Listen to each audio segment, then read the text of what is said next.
ঈদুল আজহা মানেই হাটে হাটে ঘুরে পছন্দের পশু বাছাই করা। তাই ছোট বড় সবারই যেন দল বেঁধে এক হাট থেকে অন্য হাটে ঘুরে বেড়ায়।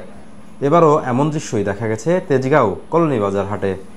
এবার মেরাদিয়া ও আফতাবনগর হাট না বসায় ক্রেতাদের বাড়তি আগ্রহ দেখা গেছে তেজগাঁও কলোনি বাজার হাট ঘিরে। একেবারে শেষ সময়ের প্রস্তুতি নিচ্ছেন হাট সাজানোর দায়িত্বে নিয়োজিত কর্মীরা। বিভিন্ন স্থানে লাগানো হচ্ছে সিসি ক্যামেরা। এদিকে এবার আবহাওয়া বৈরী হওয়ায় হাটটিতে নেওয়া হয়েছে ত্রিপাল দিয়ে ছাউনির ব্যবস্থা।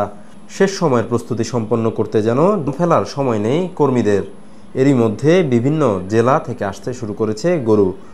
বড় বড় অ্যাগ্রো ফার্ম থেকে শুরু করে প্রান্তিক পর্যায়ের খামারিদেরও গন্তব্য বিভিন্ন হাট। আশা করতেছি আজকে থেকেই পুরোপুরিভাবে হাট গরু ঢোকা শুরু হবে। ইনশাল্লাহ সোম মঙ্গলবার থেকে বেচা বিক্রি শুরু হয়ে যাবে। বড় গরু চাহিদা একটু কমই থাকে প্রত্যেক বছর। এই বছরও আমার মনে হইতেছে ভাই ছোট গরুর সংখ্যাই বেশি। আর কারণটা হলো ভাই যে মানুষ আমাদের সবাই তার সাধ্যের মধ্যে কিনতে চায়। সাধ্যের মধ্যে ছোট গরুই থাকে ভাই, বড় গরু তো সাধ্যের বাইরে থাকে ভাই।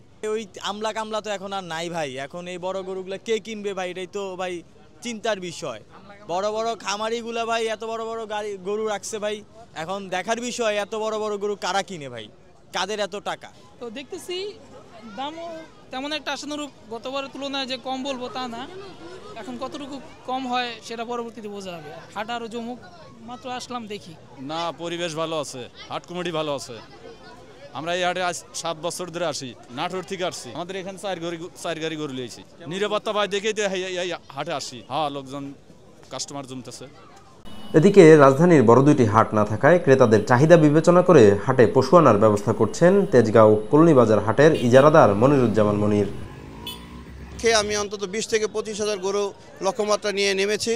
ইনশাল্লাহ বাংলাদেশের প্রতিটি জেলায় চুয়াডাঙ্গা, কুষ্টিয়া, মেহেরপুর, নওগাঁ, নাটোর, সিরাজগঞ্জ, পাবনা, জামালপুর, টাঙ্গাইল সহ বিভিন্ন জেলায় আমি ইতিমধ্যে সফর করেছি এবং গরু আসার জন্য ব্যাপারীদের সাথে কথা বলেছি। তারাও আমাকে আরও 3-4 দিন আগে থেকেই আসার জন্য বলেছে।